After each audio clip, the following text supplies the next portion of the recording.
everyone. I just would like to introduce as well our next presenter, Dr. Ala Al-Dabbas from Inspire Pharma Consultancy. Dr. Ala Al-Dabbas is a co-founder and director of the consultancy firm, and she is also a pharmacovigilance specialist, regulatory and quality expert. She is currently holding a pharmacy degree. She has a lot of experience in the pharmaceutical industry, and she has built a strong foundation in ensuring patient safety and adherence to regulatory standards. Dr. Ala has been working both in Australia and in Middle East, and she brings a very big wealth of information and knowledge navigating diverse healthcare systems. Dr. Ala is here with us right now. Please, I would like you all to welcome her on stage. Good morning, everyone. Thank you, Dr. Muna. Thank you for all the organizers, Kat, Sean, Rabia. Thank you for such an amazing event. Distinguished guests, colleagues, and industry leaders, it's an honor to be here today with you, as we are going to discuss the future of pharmacovigilance, patient safety in our region. As our industry expands, so does our responsibility to ensure that every medicine is safe, effective, and continuously monitored. Pharmacovigilance is not just a regulatory requirement, it is a moral duty. A strong PV system protects patients, ensures company reputation, ensures regulatory compliance, and builds trust. In the Middle East, we must embed a culture that understands the importance of safety reporting. In the past few days, during the GCC Regulatory Summit, we heard from different regulators in the region about fast-track drug registration, where medicines are reaching the market more quickly to enhance market access. This is excellent, but requires more awareness about the importance of pharmacovigilance and the need for a robust PV system and post-marketing safety monitoring plans to mitigate potential risks to patient safety.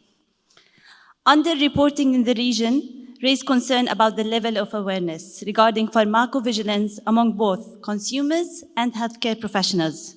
We must educate patients about the importance of safety reporting and help them understand why it's crucial to report any side effect they experience. Every healthcare professionals, physicians, pharmacists, nurses, and most importantly, patients must recognize that all adverse events, including those listed in the leaflet and any cases of lack of efficacy, should be reported. This data is critical in ensuring patient safety.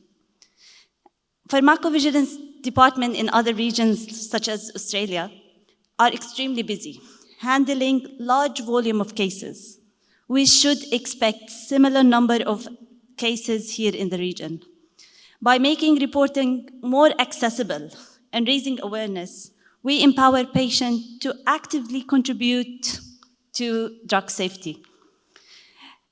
We also want to highlight the importance of manufacturer and distributor establishing a robust PV system for collecting and monitoring adverse events and completing expedited reporting directly through the safety database via A2B submission.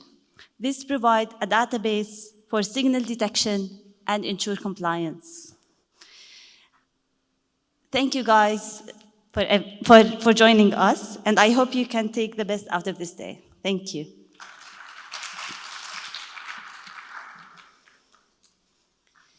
And if you allow me, I want to introduce Dr. Ahmed Hegazy. MashaAllah, he has a very rich biography. Dr. Ahmed is a physician by education and holds a master's degree in pharmaceutical medicine, many MBA, medical quality management diploma, and hospital management diploma. He holds certificate on programs or courses from the George Washington University, USA, Columbia University, USA, Royal College of Physicians, UK, Helbrinia College, Ireland, Uppsala Monitoring Center, WHO. He attended many training in leadership, strategic thinking, decision-making, brand planning, building efficiency team, high performance, accountability, communication skills, and persuasion and selling skills.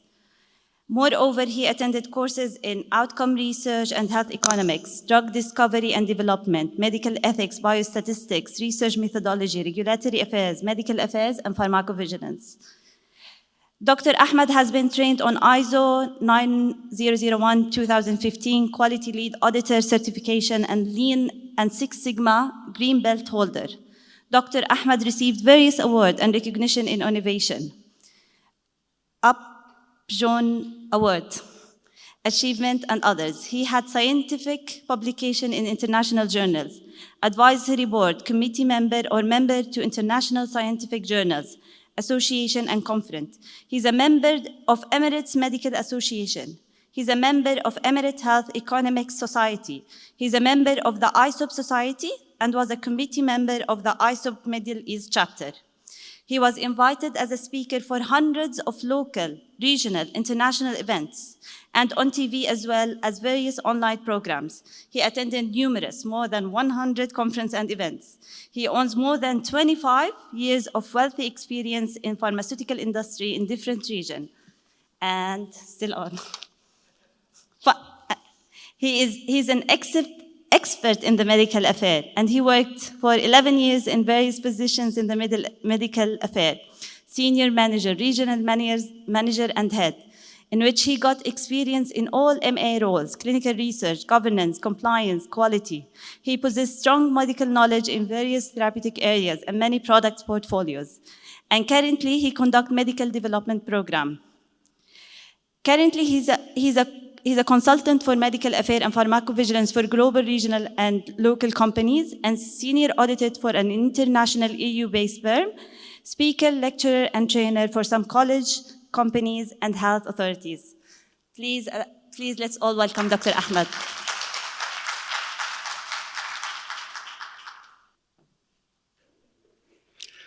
Good morning, everyone.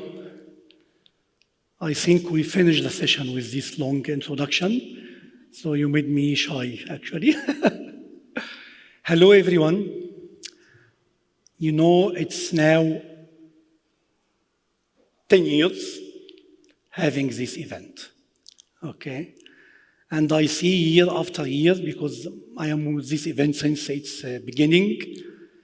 We started with like 20 or 30 people, I don't know how many, mashallah. So the hall is full. So today and tomorrow also we'll have 10 sessions, okay? And 10 interesting sessions. We have sessions from regulators, updates from UAE and Kuwait. We have updates from Jordan and Egypt. Dr. Mona just highlighted about the growth of pharmacovigilance and the challenges. And we have sessions on digitalizations and artificial intelligence. I don't know, we have, you know, anything that you can think, I believe that will be probably here. Trends in special situations. You know, last time we talked about eco-pharmacovigilance. This time we'll talk about forensic pharmacovigilance. So we'll have, you know, what I love is to have a session for the audit and inspection with my amazing friend and colleague. I see that it is not just presentations, will be panel discussions, patient centricity, we'll have interactive workshops, and we decided to make the end of the day, today and tomorrow, will be workshops, okay? Today will be a very interesting workshop, so stay until the end. And tomorrow, the last session of the second day, by intention, in agreement with Dr. Katya, we will have chance to discuss with her the update and the draft regulation. It's your opportunity. So if you leave, it's up to you. So you have to stay until tomorrow, until 5 p.m. Okay, we can make it 4:50, 4:55. Okay, to be at the, having something a bit early for you. So, you know, this agenda, it took how many months, okay? like 3-4 months to prepare and discuss with different speakers, moderators, and we have last-minute changes even today in the morning. So I believe that developing such an agenda, not just something that we just created, but it's based on your feedback. We collected feedbacks from previous events and from trends and what is needed, and hopefully, inshallah, the event will be really amazing as usual, and as you. And as we have speakers and sessions and people will join for the first time. Okay, we have speakers who will join for the first time, in addition to our experts who are already joined with us, and we have long bound and relationship with them. So today in the morning, we'll start as our trend with update on regulations from our region here in the GCC, and we'll have a very interesting and interactive session. We'll have 2 presentations followed by panel discussion, one presentation on the update from UAE, and second one update from Kuwait, and then we'll have a panel discussion. So if you allow me to start with the first presentation or the first speaker for today, our well-known Dr. Katya. So Dr. Katya Nabeel, as you know her very well, she is a clinical pharmacist, pharmacovigilance officer. Now it's an Emirates drug establishment. So Dr. Katya, you know, she has an extensive experience in the UAE, starting with the Ministry of Health and now moved to EDE. She holds a master in the clinical pharmacy, and in addition to her bachelor degree of pharmacy as well. Since 2004, Dr. Katya is working with the Ministry of Health, started in the registration and the drug control department. From 2005 and 2008, for almost more than 4 years, she was handling the registration, handling new drug applications, the renewals, manufacturing facility registrations, and 2008, and after that she moved to be working in the pharmacovigilance. So now I believe like 17 years experience now in the pharmacovigilance, and the officer and the reporter for the UAE National Pharmacovigilance Committee. Earlier, of course, she worked also, and she has a direct interaction with the patients when she was working as a pharmacist in charge at different places in different areas in Abu Dhabi. So please share with me welcoming Dr. Katya Nabeel. Welcome, Dr. Katya.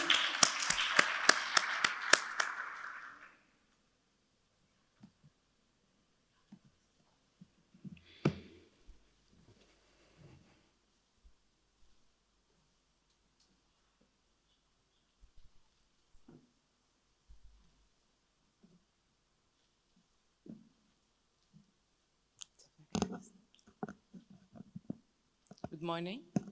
Can you hear me all? It's okay, the sound? Good morning, everyone. Welcome to UAE. Welcome to the 10th GCC PV Summit, let's call it, not regulatory, since we are dealing with PV today. Thank you for inviting us again, and I will take you through, let's say, what's the update now, what's the movement from Ministry of Health and Prevention to MOHAP, to EDE, and the new law that is recently published, and slightly what's our services and e-services in EDE. Then we will go through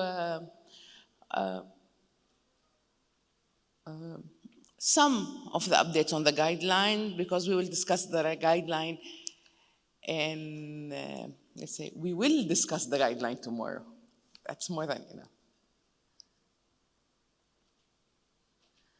So, as everybody knows, pharmacovigilance started in UAE in 2007. The first committee was done in collaboration with all our stakeholders in UAE. Our stakeholders at that time were HAD, Health Authority Abu Dhabi, DHA, Dubai Health Authority, the academia, and the military service. And still we are in collaboration with them, and they are very vital members with us. In 2008, the first committee was established, then guidelines and circulars regarding the regulation were done at that time. The first guideline was issued in 2018 in collaboration with all our stakeholders and also the pharma industry. And the responsibility now is transferred from Ministry of Health and Prevention to Emirates Drug Establishment. And finally, last but not least, the new federal law, 38/2004, was issued with Article 68 covering the pharmacovigilance activities.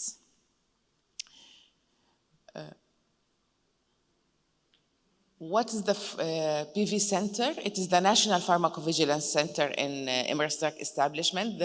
Their work, this is their framework. Back. How to go back?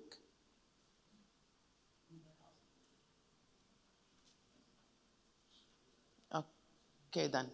According to Emirates Drug Establishment, the establishing decree, it is the unique and only federal establishment responsible for regulating PV activities in UAE. So regulation is done by EDE in collaboration with other federal or local entities. We always work together. It's not sitting in their ivory tower or something. It's a collaborative work. All Emirates are together. It is the National Pharmacovigilance Center, and it's only dedicated center for regulating PV activities and practices in UAE. Regulation is done by EDE, execution is done by everybody and our stakeholders. It is the national contact point with WHO, the Uppsala Monitoring Center for reporting. The framework still remains the same. We are always working in collaboration. We are all together. We are all members of the same committee. It is not a single decision, not as a single-minded decision. We collect the feedback, we sit together, and we work together.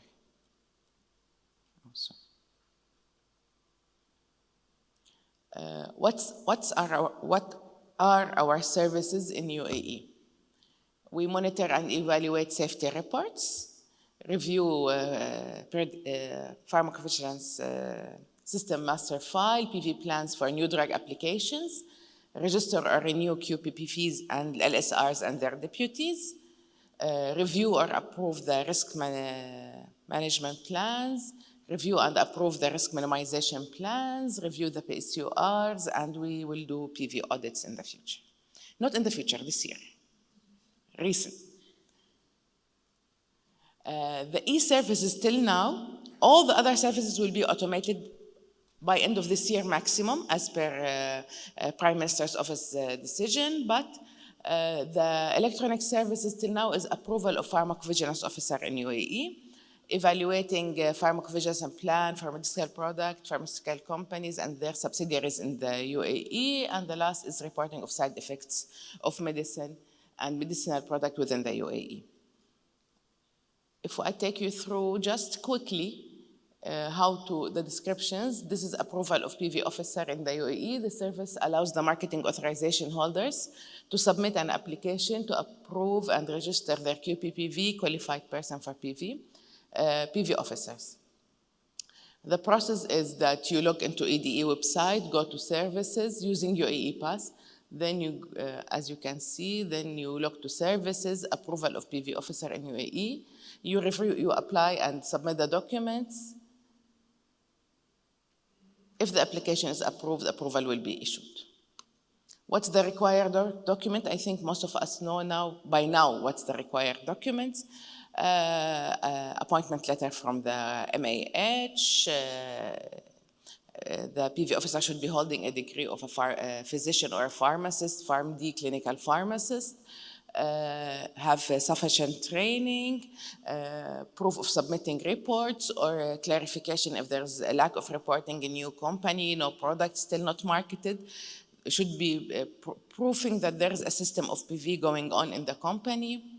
The SOPs for the marketing authorization holders, a list of products to see this product will help us in two ways. If the officer is overwhelmed with his products or no, if the officer is covering, like he's an LSR with the agent, covering how many products, how many companies, and if he's capable or not to cover the products. This is the most important condition. He should be resident in UAE, a doctor or a pharmacist, should hold appropriate training in PV from international and local establishments. A QPPV must have an appointment letter from the MAH, must provide list of medical products he or she responsible for, SOPs from the MAH, not from the local agent, and it's preferred to have experience in PV monitoring side effects and risk analysis. The other e-service we will go through is evaluation PV plan for medicinal product. Usually you apply for this one while applying for a new drug application. Most of the time the local applicant will do it, not the MAH. They are the one who are applying in the system for new drug application with their authorization letter. They will attach and apply and do the application. We will review it. This is to approve the PV plan. When you have a new drug application in UAE, two more very important points, and let's say they are focal or important that your file will not continue without, are the having a QPPV approved by us and the PV plan to be approved. The process is you look to the EDE website using UAE Pass, you look to the services evaluation of PV plan for medicinal product, you apply, you attach that document, we will review it. If it's approved, we will approve it, and it will be adopted in UAE. In addition to that, there is the required documents. This is the PV system, PSMF or PV system documents. I will not go through it. It is in the guideline and you know it all.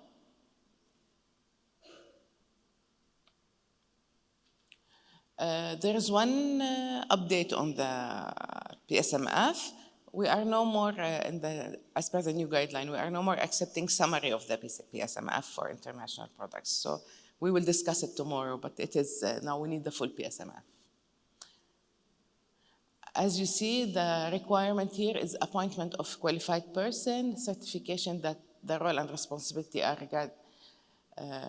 certification of the roles and responsibilities of the manufacturer regarding PV, clarification plan for monitoring compliance and inspection pharmaceutical product. The last one is reporting side effect of medicine and medicinal product. This is a service that allows you to report according to our time frame 15 or 90. Using XML files through the system. We will review it and we will update, we will send it to Uppsala. Monitoring center, the process is the same. You go through UAE Pass and you enter the system, you fill the fields, you submit the application and we will review it and it will be sent to Uppsala. If there is any necessary action, circular will be issued or we will communicate with you. Report should list all required patient data, should state all required data of the writer, there should define the required drug data and clearly state the side effect experienced and the current GPP. Let's discuss. All of you know what's done now. Since 2018, we have the GVP 1.3. The chapters or the parts of this, I'm almost falling down, okay. These are the chapters of the current GVP, pharmaceutical manufacturer, MAH, qualified person responsible for PV, PV system master file, risk management system, reporting of adverse reaction to medicinal product, periodic safety update reports, post-authorization safety studies, signal management, safety communication, and risk minimization measurement. The new guideline will include this. Okay, back. Okay. The updates or the draft will be including this. The first chapter is the same with some changes in the same chapter with the requirement. Chapter 2 is third-party activities in pharmacovigilance, pharmacovigilance system master file, RMS, reporting of adverse reaction to medicinal product, and this will be updated according to the law. Periodic safety update reports, post-authorization safety studies, this will be updated. Signal management, safety communication, risk minimization measurement, pharmacovigilance inspection, and additional safety regulation, and there's also reporting through clinical trials.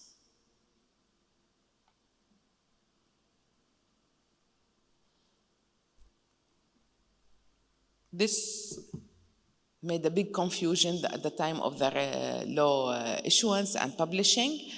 The reporting time frame is still the same. It is 15 for serious adverse event and 90 for non-serious adverse event. This is the full reports, the XML file, the full reports. The 5 days notification is a notification sent to us by any means within 5 days of the incident. And we will discuss it later with Dr. Ahmed also. Reporting of international cases is required to be reported through the PSUR. The audit and inspection, EDE is planning, EDE and the National PV Center and the committee and our stakeholders and our partners, we will do a joint PV audits and inspection. Still, we are arranging the guidelines and everything for that, and we will discuss it, Dr. Radantori. PV inspection on MAH and any other local representing entities with PV. That means MAH, marketing office, scientific office, and the local authorities and the third party, local applicant or local agent and the third parties. Any entity that have the approval to practice PV activities will be audited. There will be routine and targeted inspection, and it will be conducted to MAH and any other entity. Result of inspection will be shared with the MAH with a grace period for corrective action if required. In case MAH does not comply, there will be some corrective action and decisions done by us. And additional safety regulation, and this might interest most of you in the guideline. This chapter will include general sale healthcare products safety and PV activities and medical device safety requirement. One additional chapter was added just last week is the reporting through clinical trials, and we will share it with you later. Some statistics, this is just in general, what's the number of received ADRs? It's going up, but as Dr. Mona said, still we are lacking awareness, we are lacking reporting, we are underreported, and we need you to be our ambassadors. You are the one who will tell the doctors, the physicians, the nurses, the pharmacists, the public that reporting is important, and the outcome of reporting is very important to us. And thank you. We will hold the question to the panel discussion.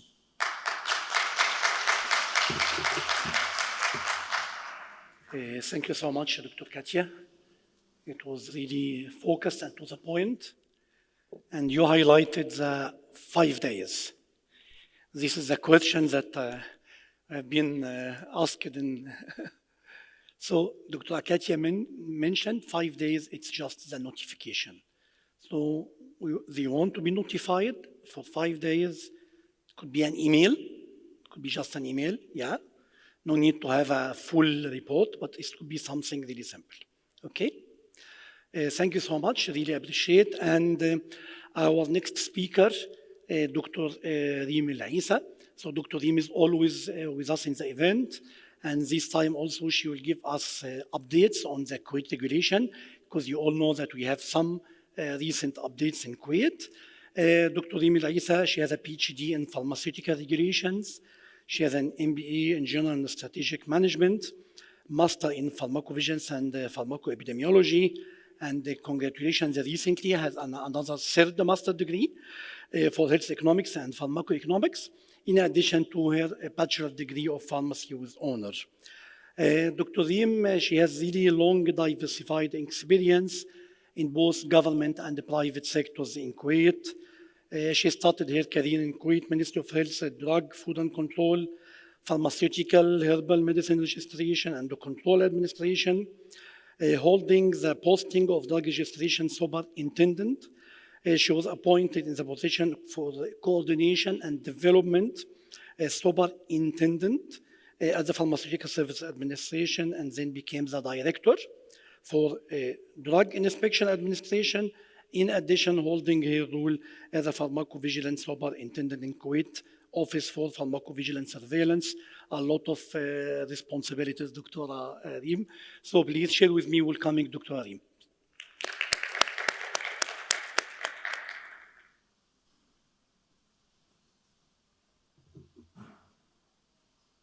Morning, everybody. Thank you for the introduction, Dr. So much happening in Kuwait with pharmacovigilance recently, in the past 1 year, let's say. This is what I'm going to be talking about today, and I know that there has been so many questions. We're receiving so many emails, so many queries about new memos and new regulations. Not really regulation, let's say memos in Kuwait. We have updated our memos, and we are working on publishing the guidelines finally. But that's not going to happen until we establish that everybody is okay with the procedures and the guidelines that we are going to publish. So let's start explaining. So I'm going to talk about how COPS occurred. How did it exist? Kuwait Office for Pharmacovigilance Surveillance. The roadmap in Kuwait, the reporting requirements, PSURs, PBRs, signal detection and signal management, opportunities for collaborating with MOH in Kuwait, future Kuwait pharmacovigilance, what we see maybe next year, maybe at the end of this year, what we are expecting, and then final notes.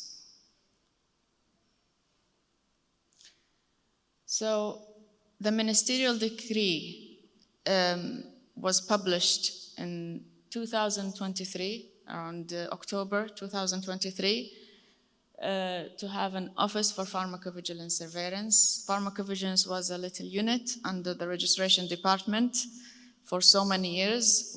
It was not really official under the legal framework of MOH in Kuwait, but now it's legal.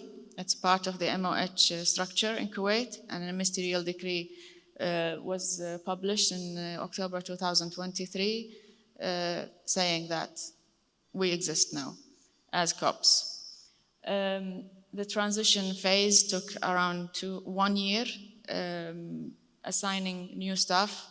We were very, very keen on getting or attracting the right people for, to run the department. So assigning and training new staff, collaborating with stakeholders, and we have already been in active communication with some companies, and also stakeholders like physicians, healthcare professionals, hospitals, to make it work. The engine of pharmacovigilance is for everybody to know how to report and how to monitor adverse reactions. We are in the process of getting some kind of procedure to approve local safety responsible persons. That's a new thing now.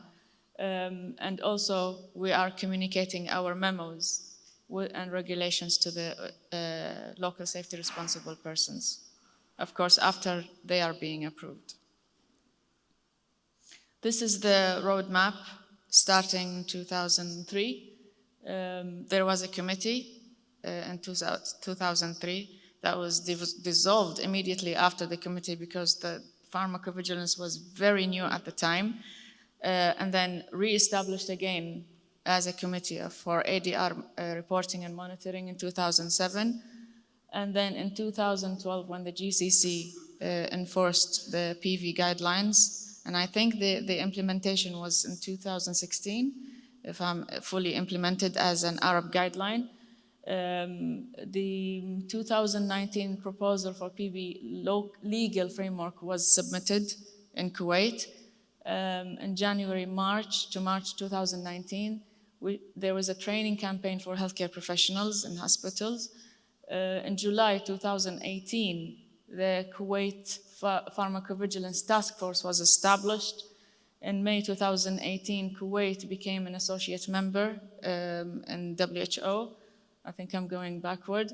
So from April 2019 to July 2019, there was a version 1 of Kuwait Pharmacovigilance Guideline, which they did implement some of it, but it was not published. And it's still not published, but hopefully this year we are going to communicate each module or each chapter with the stakeholders and to be able to publish it fully. And then the Committee for Adverse Event Following Immunization was established during the COVID-19 pandemic. The VigiFlow was active in February 2021, even though the upload of the reports was slow and still slow. But since we have focused staff now, it's becoming faster. The WHO full membership was in April 2021, and then Kuwait Good Vigilance Practice version 1 was reviewed and updated in 2022. The MOH structure was approved at the time in 2022, and then the ministerial decree was issued in October 2023 for Kuwait Pharmacovigilance Surveillance Office. And then the transfer of the tasks happened between October 2023 and October 2024. And then we became fully active in the past 4 or 5 months like this. So that's the timeline or the roadmap. So the first thing we were aiming for is to hire the right people. There are not many people who are knowledgeable enough in pharmacovigilance, but we looked at qualifications before anything else. So we have 3 pharmacists right now with a bachelor degree in pharmacy. We have a pharmacist with PhD in patient safety. We have a pharmacist in PhD with medication safety, and a PharmD. So that's the initial staff at the moment, plus me. So that's about 6 and 7 people. We do require more technical staff. We need secretaries. We need, to run their administrative work, the daily work in the office, plus training. So we need enough training for those people, even though they have the right qualifications. But with pharmacovigilance, they need training enough to run the department effectively. Why did it exist? Why COP is there? Because we want a standalone PV structure. We don't, having a PV under the registration department was working well, but we need to focus on the pharmacovigilance activities in Kuwait. So having a standalone structure would make it more effective and efficient. And also it aids regulators and professionals, healthcare professionals, to make the informed decisions.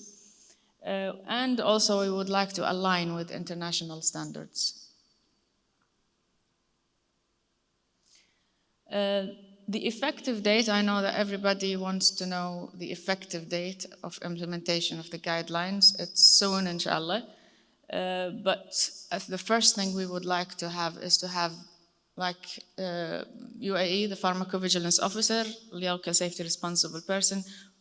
You can name it, whatever you name it, is the person responsible for pharmacovigilance in the companies, who would be in direct communication with Kuwait COPs, so we can distribute the guidelines and then work on implementation, because I know there will be a lot of changes or maybe some kinds of amendments or some little changes here and there to make the life easier for everybody.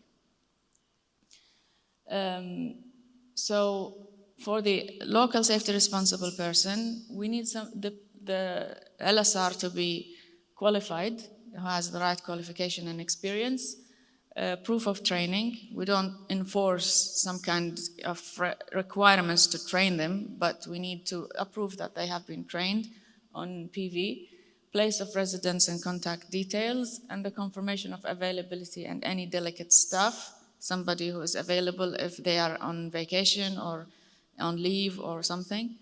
And the new guidelines will be official after the communication with all stakeholders have been established. So gradually, we will distribute the guidelines to the local safety responsible persons, make the changes, any corrections, any things that need to be updated, and then boom, we will publish it.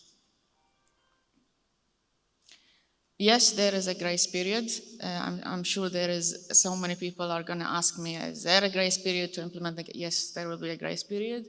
And to announce to comply with the regulatory changes. Collaboration with Kuwait MOH, companies can request a meeting with COPS anytime you like.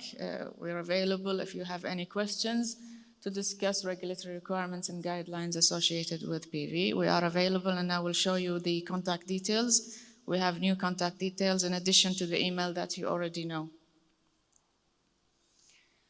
The reporting, we have received so many questions regarding the reporting of adverse reactions in Kuwait. For the serious, it must be reported within 15 days, and it should be included in the PSURs. Also, the non-serious, it should be reported in 90 days to be included in the PSURs. It should follow the EU reference date, EURD. And if a substance is not in the list, the current applied memos are in place. Newly identified safety signals must be included in the PSURs as well to ensure the potential risks are communicated to COPS. The PSURs must be submitted separately for each product, not combining all products together in one file. And regarding the submission also, why do we need all the ADRs or signals to be reported? Is to identify patterns of emerging or trends of ADRs in Kuwait and the global as well, to detect the potential new safety signals and to allow comprehensive benefit risk assessment based on real-world data. And we would like to align with local, regional, and international standards. And we want to implement timely risk minimization measures. We need to be quick enough to implement the risk minimization measures. And also to be in line with the global harmonization through effective data exchange between us and the stakeholders. The submission format for PSUR, each product must have its own separate PSUR. As I said before, combined reports for multiple products into a single submission is not accepted. This facilitates the assessment and follow-up if you have it for single products. And identifies the benefit risk balance for individual products specifically. And it helps effective archiving and documentation. Specifically, we have a small department now, so people in my department are shocked with the amount of files and submissions they are receiving at the moment. The submission request for the PSURs. The PSURs and PBRs may be requested by COPS at any time after the marketing authorization has been issued from the registration department, because we need to do ongoing assessment for the benefit risk profile, early detection of safety signals, regulatory decision support, and monitoring long-term safety, compliance with international regulations, and to ease the assessment of risk management plans.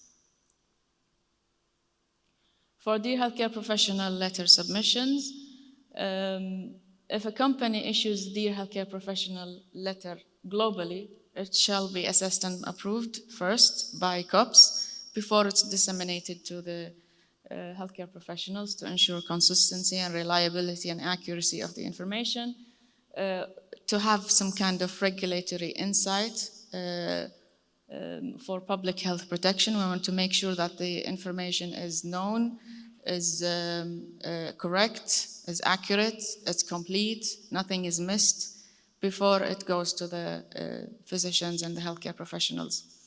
It's legal compliance with locally applied standards, and it's like a quality control of the information mentioned in the risk management plan.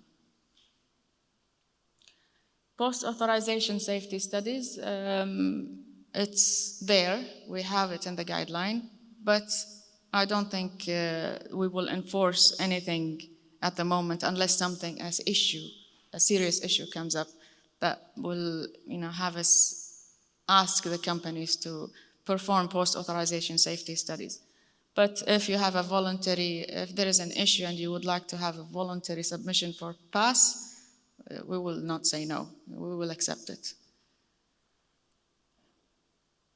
PSMF, the first PMF, first of all, I need to say that PSMF has been part of the registration process in Kuwait under the registration department for new drug applications, and it's going to stay there for the time being. So any submissions for PSMF or any renewal of any information in the PSS stays the same as it used to be done in the registration department in KDFC in Kuwait. So nothing has changed with regards to the requirements of PSMF. Even the renewal, I know renewal, it's an ad hoc. Whenever something comes up, you submit it at the renewal phase of the registration certificate, and that stays in the registration department for the time being. Risk management plan updates. The updated risk management plan should be submitted to COPS when a product poses potential risk or upon request. So we might be asking you for the updated risk management plan, or you can submit the risk management plan if there is any update in the information. Whenever the registration department in KDFC requests the risk management plan for the registration of new drug application, then that stays the same as well.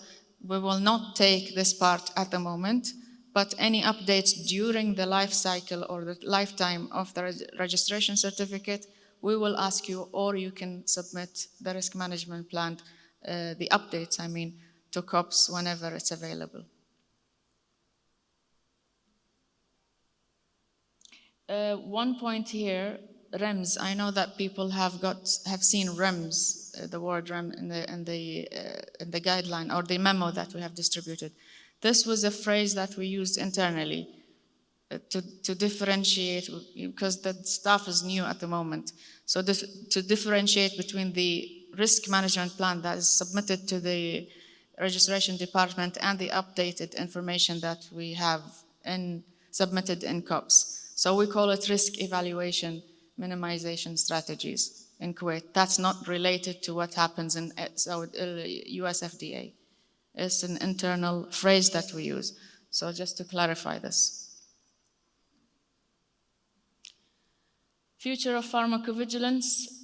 We are hoping to expand the office into a center, and we are proposing this in the new suggested law, pharmacy law in Kuwait. The adoption of AI and automation of adverse drug reaction detection is part of our, vision for COPS. Implementation of paperless PV system, because we are already in the Ministry of Health turning everything into paperless, so we might as well have this in PV since it's newly established. Continuous training programs, of course, for healthcare professionals is required, because we're still facing some kind of resistance, some kind of, let's not say lazy, but they are not sensing the importance of ADR reporting yet. So this can happen with campaigns and training for healthcare professionals. So do we need electronic or hard copies for the submissions? Email submission is permitted, it's allowed. You can send your submissions by email. If you can confirm with COPS if hard copies are required for any necessary submissions. And final notes, market authorization holders should review COPS updates regularly. I know you already do this. Ensure timely submissions. Engage with COPS regularly. We will be benefiting from your knowledge as well. And you will know regularly what's happening in Kuwait. So that's going to make things more easy and effective and efficient for everybody. Educate team for compliance. That is our team and your team. You can educate your team with the updates, and we can educate our team with your updates. Collaborate for effective good vigilance practice guidelines in Kuwait. That's a recommendation now, so we can start implementing the guidelines officially.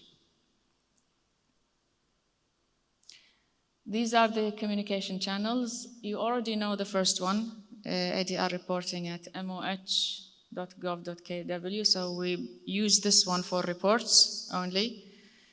Even for PSUR submissions for the ADR reporting. For general inquiries, it's pvinfo@moh.gov.kw. We did this because we saw a flood of emails, and some of them are urgent that we need to respond right now. Some of them we need to deal with as part of the COPS procedures and processes. So we added one email for the general inquiries. And then you have Yaqadh. This is the WhatsApp messaging service and COPS. This is the number. You can send your queries through WhatsApp as well, and we can respond on immediate basis. We're trying to make it as fast as possible in our responses. I think that's it. Thank you for listening.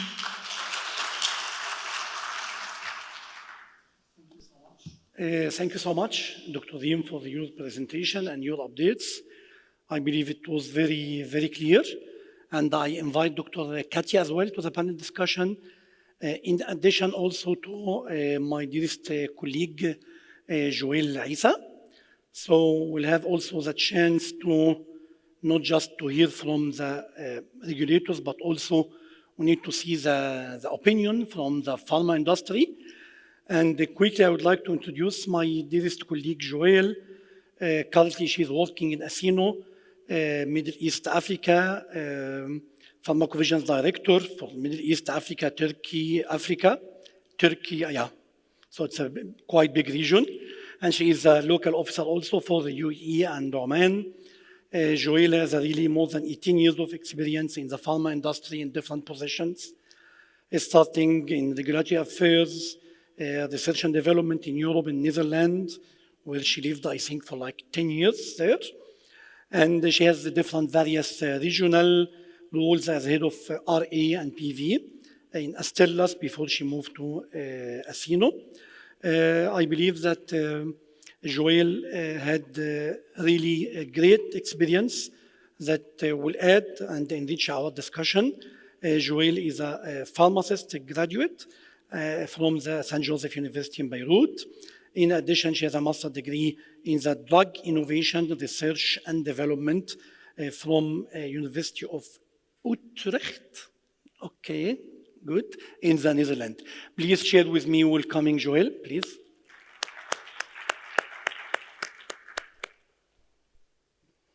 Please, thank you. Please go ahead.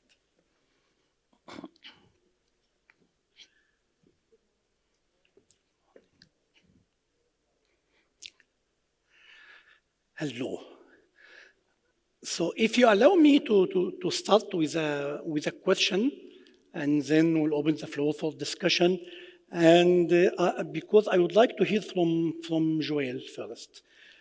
We heard from Dr. Katya and Dr. Reem about regulations, about the updates. We are talking about continuous updates. So every couple of years we have something. We have some small update here or there or whatever. Okay, so this is something that the regulators are proposing, discussing, and releasing. From pharma perspective, how the pharma companies would support, would ensure that alignment, compliance. So what do you think? So yes, so we are hearing a lot of updates, of course, and I'm sure that Dr. Katya tomorrow will discuss as well updates. So from pharma, we would like to have like more collaboration with health authorities, not only in the UAE, but also in the region. So it would be very helpful if, let's say, we could have the time and the opportunity to discuss those drafts before implementation, of course. Just it will give us opportunity as well to see the feasibility of implementation, if pharma companies are able to implement those updates, or is it something that would be challenging before? Or be in phases, for example. Yes, exactly. So it would be great if we could have those sessions before. We have one tomorrow, I know, but also in the rest of the region, if other health authority will implement the same practice, and it will give as well alignment with other health authorities and other regions, would facilitate this a lot for us for implementation and also understanding of the topic and discussion. So if you can tell me more about the challenges that you face in the pharma companies when there is a new regulation.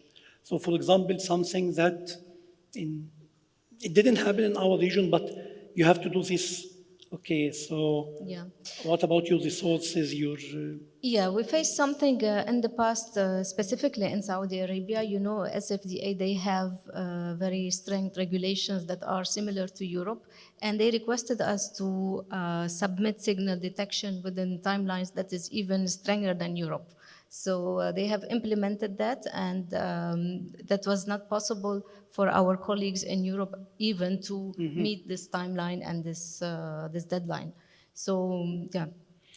So having something like grace period, like Dr. Reem mentioned, we will have something and the grace period, 6 months, 1 year, plus or minus, or implementation over phases, I believe, Yes, so of course it depends on the topic. Some topics are very easy. We do not need to have discussion and implementation, but when you go deeper into signal detections and other more complex topics, then I think this would require alignment. Yeah, and the training as well, because sometimes people, we have the expertise in just reporting simple adverse events, but doing local signal management, it's quite... Not for everyone, Okay, that's great. Thank you so much, Joel. Okay. So moving to Dr. Katya. So you highlighted the number 5 days, okay? And what is the rationale behind having this early notification, not just waiting for 15 days? First of all, good morning. I just want to convey Dr. Noura Abdelal apologies for not attending with us today. She was held in the office for 2 more meetings and she couldn't come. The rationale, first of all, notifying us as soon as you know, not more than 5 days, at least we will know that there is a case. We can see if it is really a serious case that affected other patients in UAE, we will be proactive and do our action, and sometimes just suspend the product, stop using it till we finalize the investigation, the 15 days or more. It's a part of being patient safety proactive, taking our action, at least minimum action before reaching the 15 days when it is late to do anything for the patients, specifically who's in the hospitals now or it's happening. 5 days, again, I just want to add, it is by any means of notification. You can send it by science, just write the email, initial report, whatever kind of report, you can report it to us, to our PV email. Yeah, okay, that's great because I'm happy that you emphasized on this. So having a notification within 5 days, it's quite important if you have a case, hospitalized, life-threatening this, and the PV center are not aware. This is not should not be the case. So having been notified very early, again, as Dr. Katya mentioned, in 5 days, notification, simple email, that would be really great. Thank you so much, Dr. Katya. Dr. Reem, you mentioned in your presentation about a grace period. So we expect sometime soon this year to have the official full regulation, and then you will give a grace period for the companies to implement. If you can just elaborate more on this. Yeah, the guideline is, I think, around 20 modules. Okay. So I think the first 3 or 4 modules are general information about pharmacovigilance, the reporting process, and everybody knows this and everybody will be happy. So we have like 16 or 15 modules that needs to be communicated. And I think the grace period is for each one of these modules. When it's done, then you have a grace period to implement it, and then we move on to the next one. It makes our life, because I have a small number of staff, it's not a big staff, we can manage the amount of work that comes into the department, as well as communicating the new procedures that will be implemented, and make things more efficient during the implementation phase. Yeah, that's a very logical approach, and ensuring the implementation and step by step. But the first thing we need is the person who we communicate with regarding to these guidelines. The people first. Yeah, first the person. We have the guidelines. I'm not going to distribute the guidelines to everybody to read it because it's going to have a flood of information. I need one person focused with us on this important matter. Okay, that's really great. Really appreciate it. Thank you so much. Thank you. Questions? I see Marianne. Yeah? Can you have the mic here, please? Sorry. I need to change my glasses. Good morning. Thank you so much for the presentations. I have questions for Dr. Katya and for Dr. Reem. Can you make the mic a bit near to your mouth? Yeah. Hi. For Kuwait, you just mentioned that you need one person. Do you need this person to be assigned from the MAH part or from the local agent like in Kuwait? Because like for us as a company, we have our BV communication with you is like part of the local partner in Kuwait. So do you need to assign a local partner? Yes. Yeah, so no need for appointment letter from the marketing authorization holder? No. Okay. We have the agents in Kuwait. Okay. So we need a person who is in your local partner, who has to be a direct communication with us. So we can implement the guidelines efficient enough. Yeah, then last memo you sent that we have to send a summary of the PSUR in a CD along with the PSUR for the registered products. Do you need the summary to be part of the, like in general, any PSUR have executive summary? Is it sufficient or you needed a separate document along with the PSUR? You're talking about summary of PSUR along last with the memo, PSUR? we received from your part that you requested a summary for each PSUR. Yes. Do you need this summary to be a separate document, or in general, any PSUR has already executive summary? Part of each PSUR. I think we have a template that we have submitted or that we have distributed to the partners, to your partners in Kuwait. There is a template for the summary of the PSUR? Yeah, a summary with the requirements that we need for the assessment of PSURs. Okay. And that should be submitted with the PSUR, the normal PSUR. So you sent already the template? Yes. Do you need this summary to be signed like by the MAH or by the local representative, or doesn't matter for the signature? The MAH. Okay. The MAH, yes. Then you send that the PSUR you need it for only one product. So like in general, some MAH have one active substance in many brand names. Like we have for us, the one originator for one active substance and the generic in the Kuwait. So is it okay to combine the PSUR for the same active substance? For the same active substance, yes, that's fine. The products? Yeah, yes. Perfect. Thank you so much. Okay. My question is now to Dr. Katya. Thank you so much, Doctor. Regarding the last federal law, Yes. You said that local and international clinical research. Yes. Like, does it refer to the domestic and the foreign cases from post-authorization reporting, or also from clinical trials? And if clinical trials are included, only clinical trials running in the UAE, or also you need the foreign clinical trials for the reporting of the adverse drug reactions? Can you repeat them slowly, one by one, so I can follow with you what you are telling me? Like, what does it mean, local and international clinical research mean? This is what's mentioned in the last federal law. Yeah. Does this refer to domestic and foreign cases from post-authorization reporting, or also from clinical trials, like reporting of adverse reactions? This is. Okay. It's mentioned Let's like a stop clinical. here. Let's stop here and answer. First of all of you have read the law that is translated into English, and it's not the proper translation. Yeah. In Arabic, it's different. Okay. Okay, if you read it in Arabic, you will find الإبلاغ عن الآثار الجانبية للأدوية المستخدمة محليا خلال كذا والدراسات والآثار الجانبية الناتجة عن الدراسات السريرية المحلية والعالمية. Okay. So local and international is referred only to the clinical trial reporting. Not only the one running in the UAE. No. Also international. If there is clinical a serious trials. adverse event from a clinical trial in or outside, you should report. For the registered Okay, but products. we will issue executive decrees after the law explaining to you how to report each and how to do each step. Because 5 days, you know, it's very difficult for international cases. Yes. Especially clinical trials. It will be all detailed in the executive, in the اللائحة التنفيذية after the law. There will be details. Okay. Okay. So we should not start now submitting. Because Till we are now, confused, yeah. just keep on going with the 5 notification for the serious domestic reports. Perfect. Thank you so Okay. much. Thank you. Thank you so much. So far, the English translation that was Yes. disseminated. Please wait for the official English is not translation, official. please. Okay.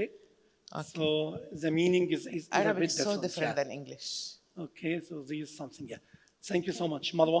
Thank you so much, Dr. Reem and Dr. Katya, for your efforts.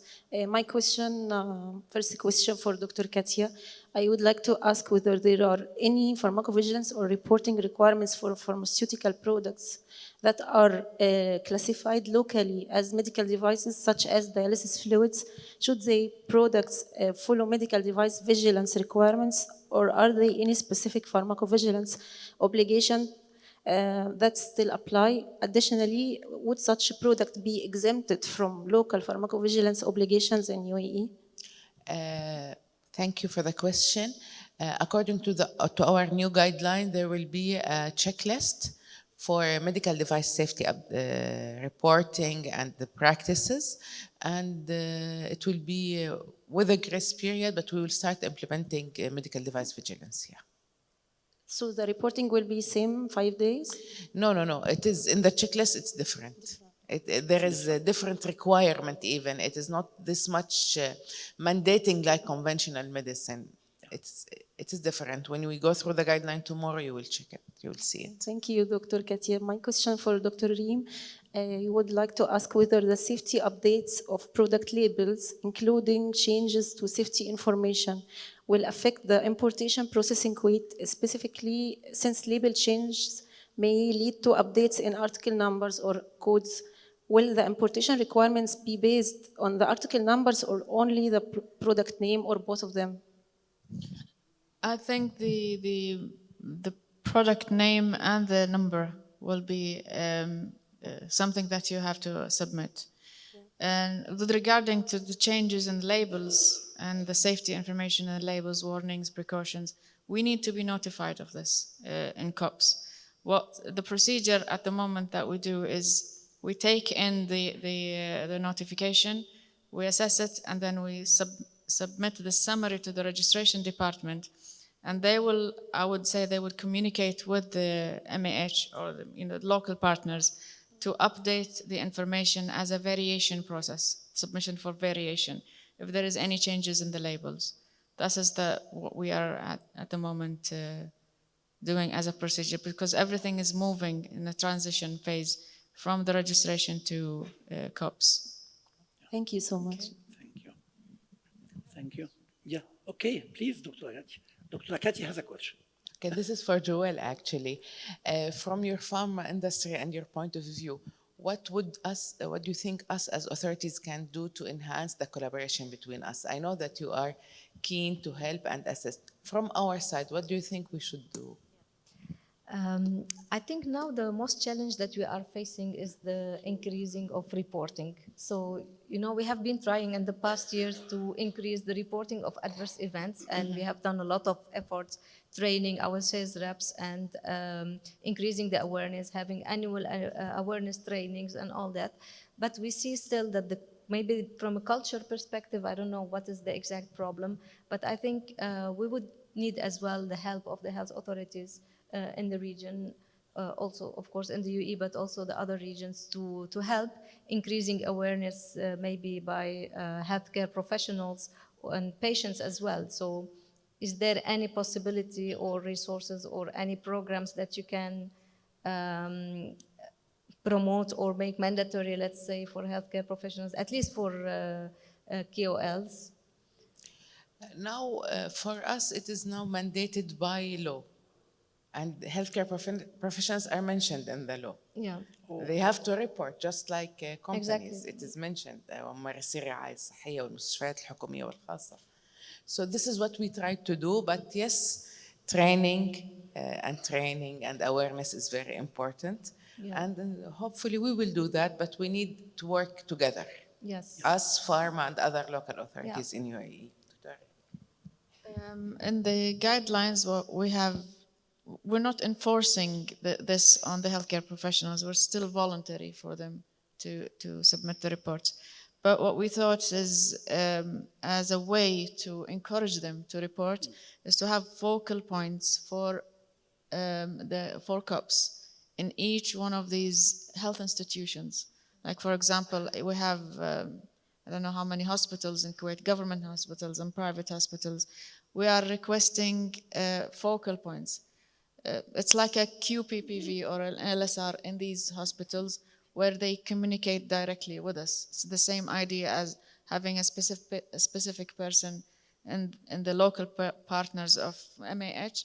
There is an LSR for the hospitals who communicates with the COPs on daily basis. That hasn't been done, but it's in the guideline. So the idea is to request the hospitals to select local safety responsible person as a focal point for us. They will do the active surveillance and they will communicate with the healthcare professionals, nurses, physicians, and collect as many reports as possible to, transfer it to COPs. That's a way of managing this without enforcing the reporting, because they will keep saying, we don't have time, we don't have time. Yes, and the quality is much Yes. more important than the number of Yes. Absolutely. So the push them by law, but yes, I will get nothing. Yes, Nothing. yes.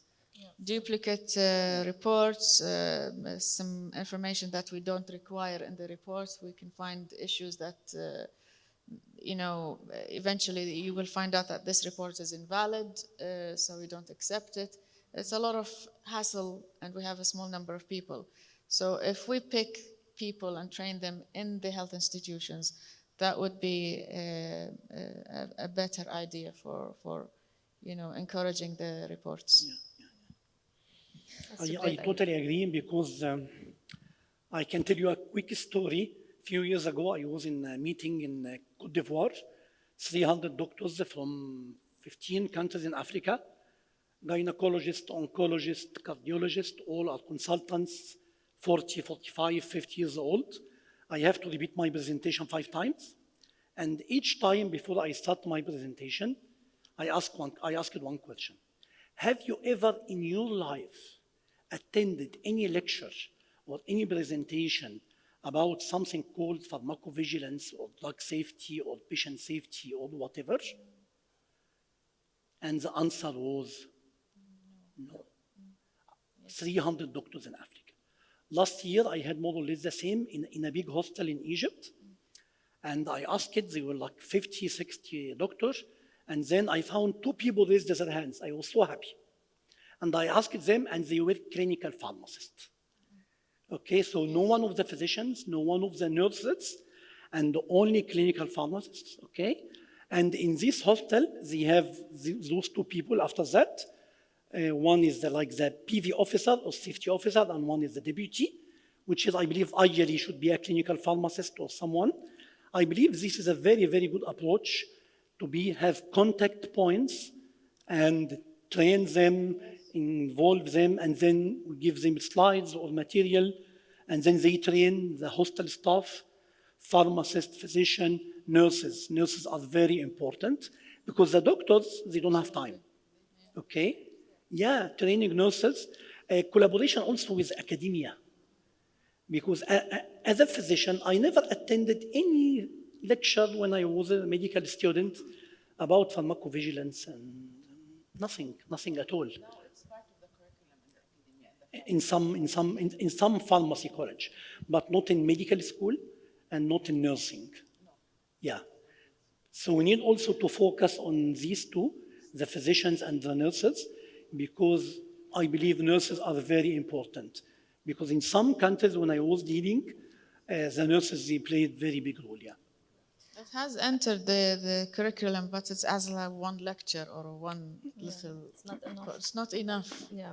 It's not enough. But I believe also, Ahmed, that we can, once we train the nurses and the healthcare professionals, it is important that they also educate patients, because we are missing as well the reporting from patients to healthcare professionals. So After it's lunch, a great start yeah. that we start in a hospital. I think it's an excellent initiative that we introduce pharmacovigilance to hospitals to train healthcare professionals, and then we reach out to patients after that. Yeah, so we have a specific session after lunch for patient centricity, and we will discuss this point. I believe this is one of the very important points to make patient education could be direct or could be through healthcare professionals. Yeah, that's really great. Thank you so much. Okay. More questions. I see here one in the back. Please go ahead. Yes, good afternoon. Good morning.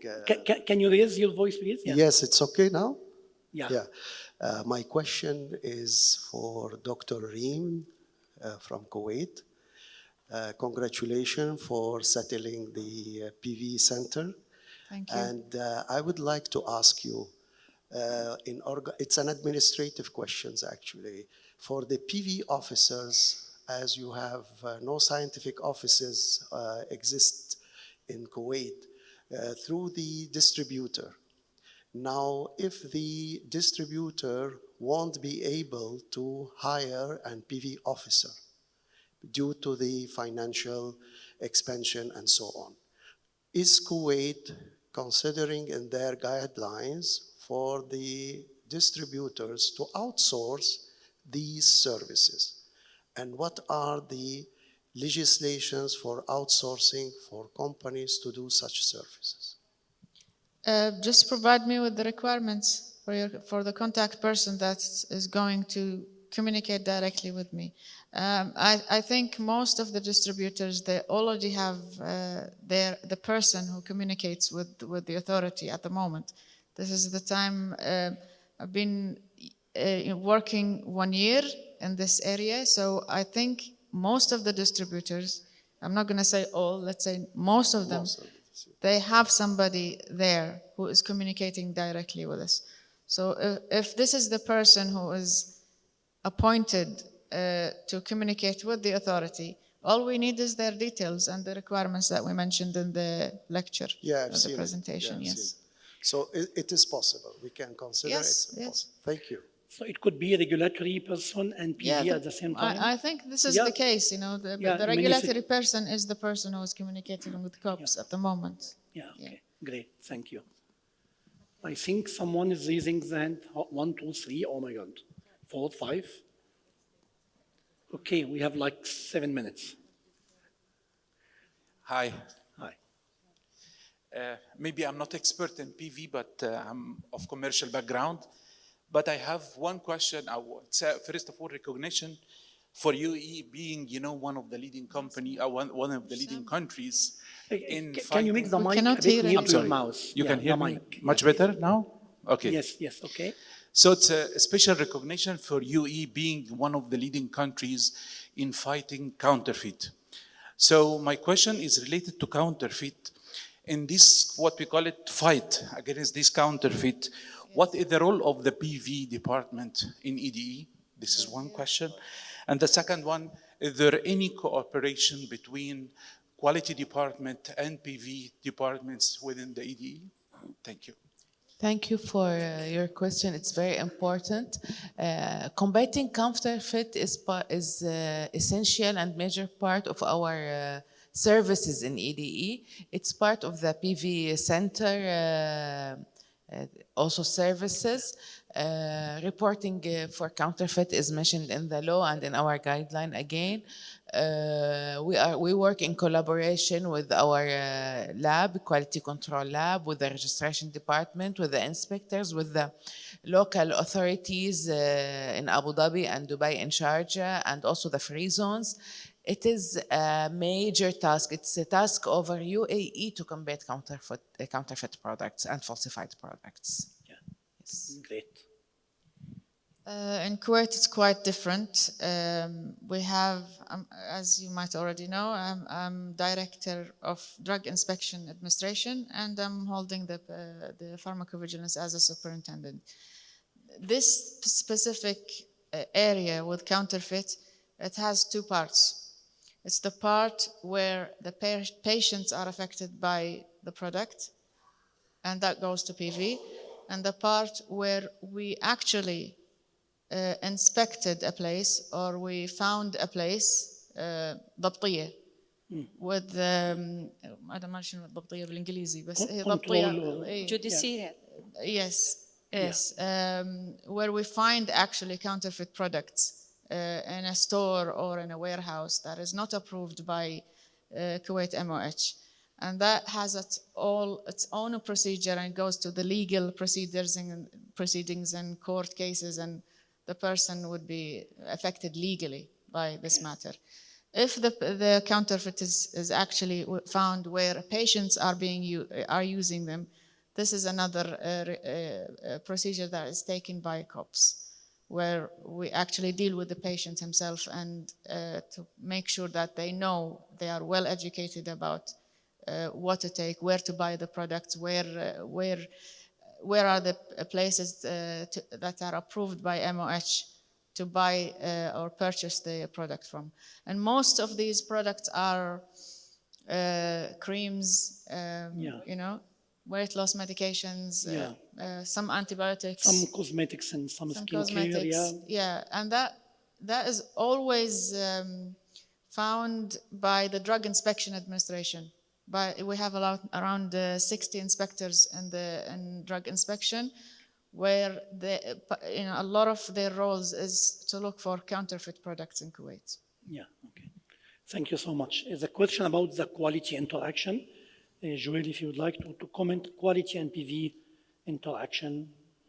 Actually, quality and PV, they work very much together. So for the quality, they need to do the research how this counterfeit has reached the country, and pharmacovigilance has to ensure, of course, that there are no patients that are taking this medicine and take immediate action regarding that. But they work in synergy together. We cannot operate one without the other. Yeah, I believe almost all the companies, they have like regular meetings or something, we call it reconciliation. Yeah. Could be weekly, monthly, whatever, between quality or the people who are receiving product technical complaints. Could be quality, could be your house manager with the PV responsible, so they do this together. And can I add one thing with regard to quality and PV?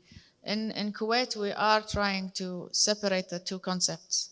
PV is when a patient is involved or people are involved, when is actually the product has been sold or marketed to people, consumers in Kuwait.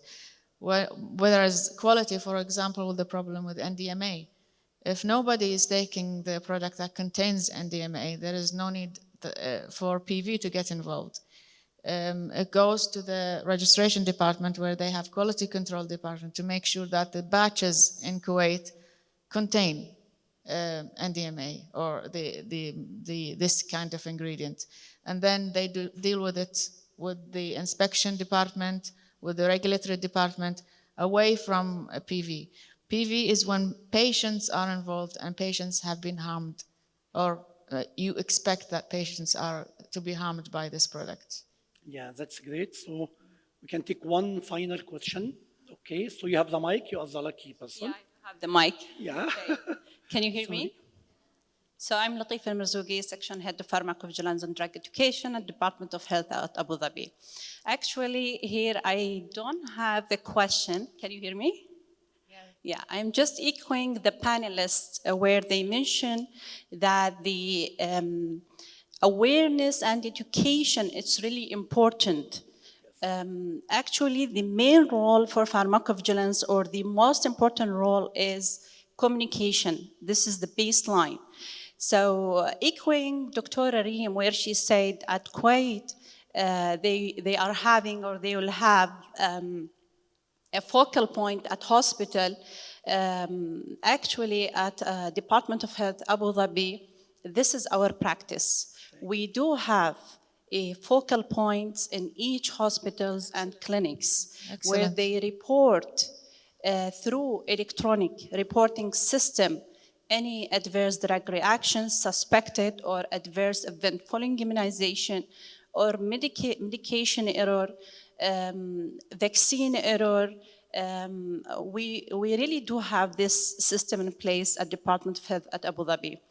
Our system as well, it is connected to the approved drug lists where the professionals like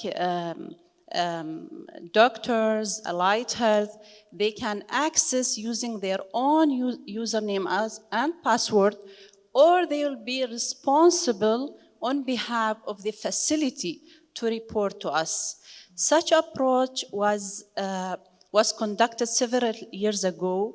The aim of it, first of it, is to monitor the safety of the marketed products at Abu Dhabi level and UAE in collaboration with Mohab, of course, and EDE now, and as well to increase the awareness.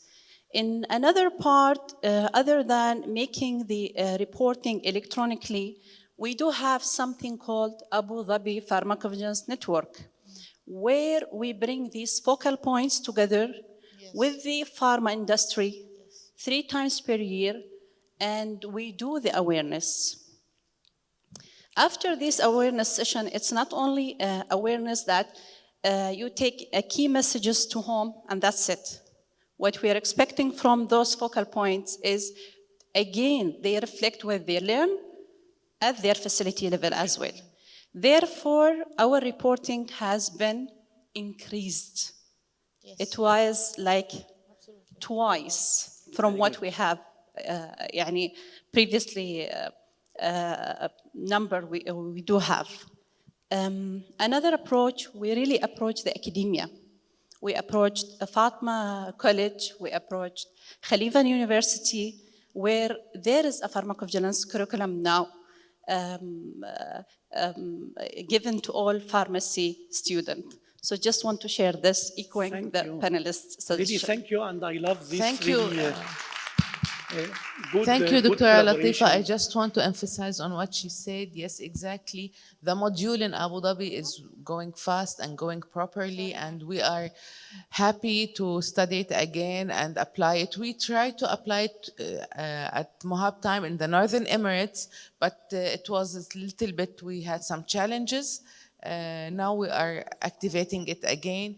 And just to say the truth, after the reporting and the procedure, our reports, because we collaborate in the reports jumped. If we see the numbers 3 or 4 years ago, it jumps by thousands and more than the double. Yes, and thank you for sharing your experience with us, Dr. Latifa. So this is really a great approach, the collaboration. Yes. So we have regulators, we have the hospitals, we have the pharma.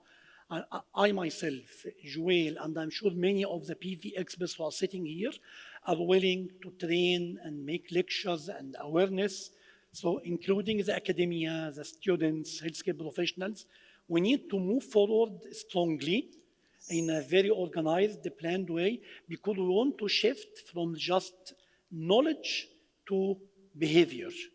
So not just a lecture, PV is good, yes, it's good. Thank you, goodbye. No, we need behavior, we need increase of the number and the increase of the quality as well. Yes, quality. And I would like to add as well from a company perspective that Yes. we are happy to support as well health authorities with the pharmacovigilance training. So if you have a specific topic and, for example, you need experts from Europe or from Switzerland, we are happy to organize those. We have done this for regulatory affairs for health authorities. We have been requested, for example, to train them on specific topic, and we are happy to facilitate that as well. Thank you for the generous offer. We need, of course, people from Switzerland.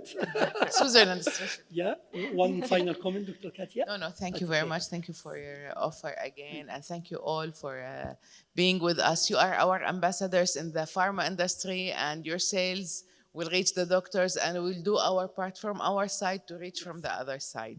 It's a collaboration and communication between all of us at the end. Thank you. Okay, thank you so much. Thank you, Dr. Katya. Thank you, Dr. Reem. Thank you, Dr. Joel. And they are with us today and tomorrow, and you have to wait and to attend until the last session of tomorrow. Okay, so really appreciate, and now we can go for a coffee break. Thank you so much.